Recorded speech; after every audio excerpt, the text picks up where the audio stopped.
You may be a gardener that lives in a small apartment, or you could be a gardener that has to deal with handling the wintertime and not being able to garden outdoors. Doesn't even matter. We're going to be talking all about hydroponics this fall and wintertime. And it's going to be pretty awesome because I got a lot of different projects for it. But in this video, I'm going to show you guys a new grow light that I have and also my setup for these hydroponics. Let's go.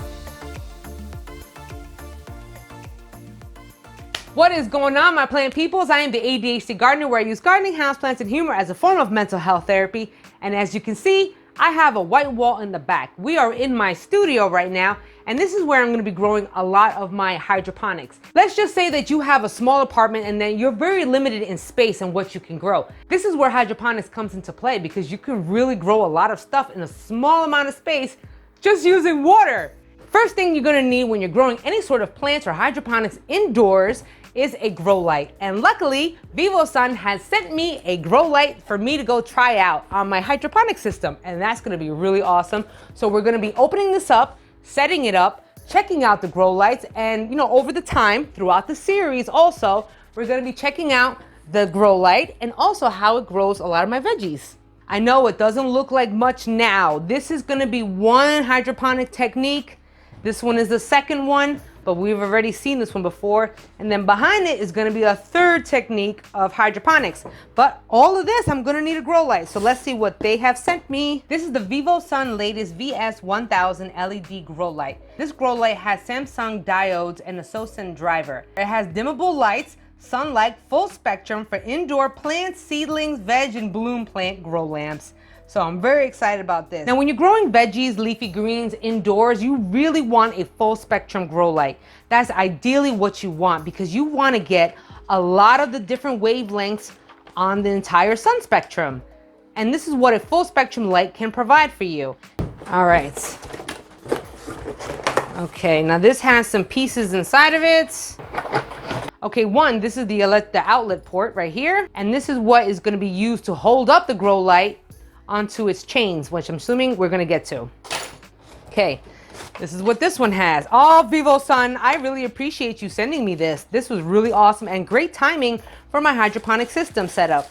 It even comes with shades because when you're starting to work on your plants, when the grow light is on, those bright lights can really mess with your eyes. And these are the rope hangers that you're gonna use to hang up your grow lights. Oh, okay, wow, technology really has come through because, woof, the grow light that I have is not this flat. Samsung LM301H diodes. Supposedly those are energy saving and more light to reach your plants. It does not take up a lot of space.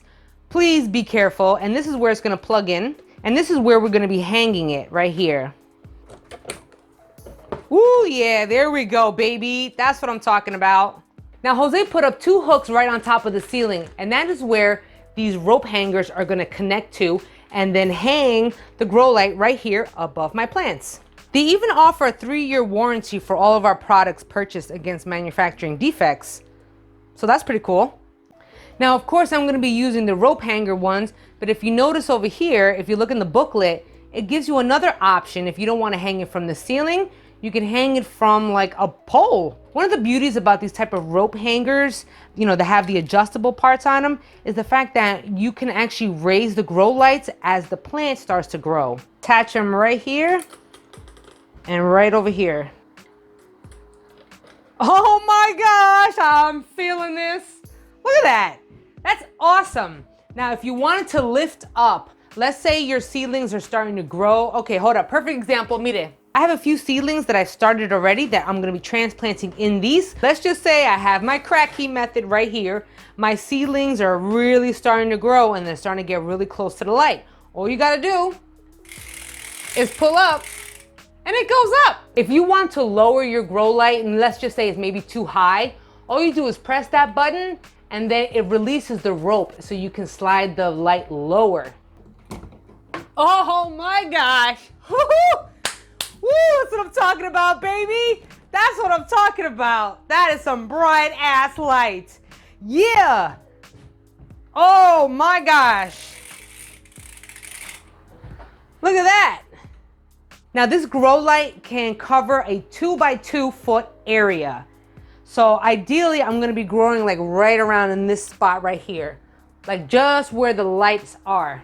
Now, normally the color of the vegetative stage, which is, just regular standard leaf growing, that's normally a bluish hue. Now, when it's time for the fruiting or flowering stage, this is where you would move on to the other side of the full spectrum, which has more of a reddish hue to it. Now, I do not see the amount of reddish hues in here. Now, I have other grow lights that kind of bother me because all their reddish hue is way too bright. This one, I don't have that problem. I have those other type of grow lights where there's two separate switches. You can keep it on vegetative, and then when it starts to fruit or flower, then you would switch on the other one. That's not the case here. This one is a one complete shot deal, where all you do is just dim the intensity of the light. Now, if you want to know more information about this light, or maybe if you want to just check it out, I'm going to drop a link to this grow light down in the description below, and you can go just see for yourself, man. This was really awesome. Time to grow some tomatoes. I have here a micro tomato seedling that I'm using in my Kratky method. Remember, I did a video on that. All I'm using this time though is a foam pool noodle to hold it in place. Yo, my grow setup looks legit. I'm excited. 2 weeks later. They're still in vegetative state, so I'm just gonna be boosting up. I'm just gonna boost up the light source. Notice that these tomato plants are really, really growing. So what I'm gonna do is actually give them some food. I have here Fox Farm. Now they're pretty good.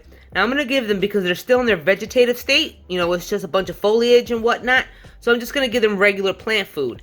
Once I start noticing that these are starting to bloom and I'm starting to actually get tomatoes, or it's about to, in the flowering stage, then I will switch it up with something else. I knew this was going to happen at some point where we had to open it up and see what is inside.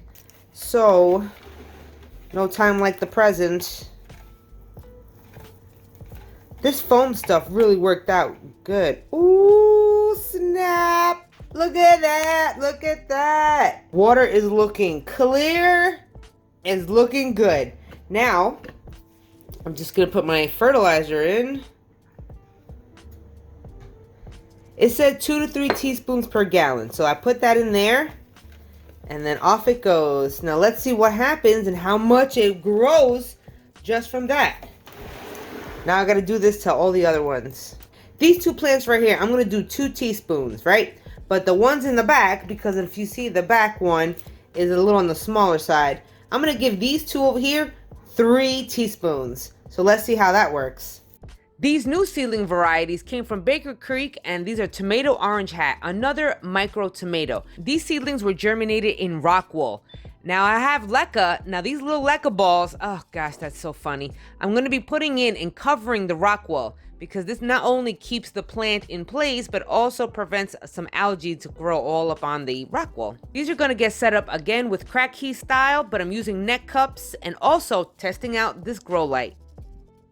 All these containers adding up, they all equal to about 2 by 2 foot. So this is a great test. 3 weeks later. I gotta say that these pool noodles really worked out in place of the neck cups. Got the pool noodle idea from a channel called Keep On Growing. This is where I got the idea from that dude on that channel, because he be doing hydroponics on a budget sometimes, and then he used pool noodle. Yo, that worked really good. Look at that. And that was on a budget when I did not have the money to go buy the neck cups. But the neck cups still worked out really good. I did put the fertilizer on. That actually helped. And look at that. Guys, look. Do you see yellow? Do you see yellow? Is that a yellow flower? Is that what you are? Oh my goodness. This worked out really good. I am super happy about this. And I'm not going to lie. I would buy one of these myself. Even my houseplants right here, they're not completely getting it. They're just getting like the residual amount of light, but it's still working out good, because I have yet to see any complaints with my spider plant and my lemongrass for the past 3 weeks. Okay, it's been a while now. As you see in the background, I still have 2 of those different hydroponic projects that are coming up in the future. So stay tuned for all of that. It's going to be an NFT system and a DWC system for hydroponics. So that's going to be really, really fun. Also, I want to check out what's going on with these plants. Now, it has been in here since like mid-September. Now, of course, the hydroponic system in itself works fantastic. But what I did notice is that light really did work wonders. I mean, it did work really well. I didn't see any problems. There was no stretching of my plants. Now, Vivosun said 2 foot by 2 foot. Now, I did test that in this little area right now that I'm going to show you. Now, I didn't see no stretching for light. Now, that's something that you would see if your light is not strong enough or your plants are too far away from the light. 1 week later. It's been 1 week later and I've noticed way more yellow flowers starting to pop up. So that means it is in this flowering stage. When your plants are in flowering stage, this is when you switch up the fertilizers. Now I'm going to be using a blooming fertilizer. You're only going to give these blooming fertilizers when it's starting to flower because they have a high phosphorus. In the vegetative stage, you usually get a high nitrogen number, and that's the first one. When in blooming phase though, you want the middle number, the phosphorus higher up, and that is what this one is for, blooming. So let's give these 4 plants some extra fertilizer because they're going to need it, being that they're starting to flower. Now this fertilizer is 2 teaspoons for, regular fertilizing or 3 teaspoons for vigorous growth. I'm not going to give them the 3 teaspoons until I start seeing a little bit of tomato growth. Then I would really boost it. But for now, 2 teaspoons. Whoa, now this is crazy. Now this brown piece came from the Aero Garden startup, so I couldn't really do anything about it. The roots are nice and white.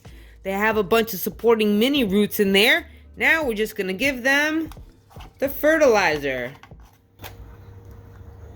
Ooh, all right. Nice and clear. If you want to see these plants grow and see how much tomatoes I can produce, then stick around later on in the future upcoming videos for all about hydroponics. Just a sneak peek at the upcoming future hydro videos, I have a DWC system, a deep water culture. I am going to still be rocking that Kratky. I'm going to get it right. I'm excited about this NFT system, which is a nutrient film technique. This one's going to be all leafy greens. And these are going to be tomatoes, lots of tomatoes, and maybe some peppers too. I really hope you enjoyed this video and you're going to be sticking along with me throughout the entire fall and winter time for a bunch of hydroponic projects, but not just gardening projects for hydro. I'm going to be experimenting with houseplants in hydro, or semi-hydro if you want to call it that. If you did enjoy this video and you want to show me some love, then don't forget to smash that like button. I really appreciate it. Also, if you haven't already, you can catch me on Facebook and Instagram, theadhdgardener.com, and also, yes, I'm on Patreon. So until the next episode, you guys, where you and me both can grow our happiness one plant at a time, one day at a time, I'll check y'all later in the next episode. Peace and love.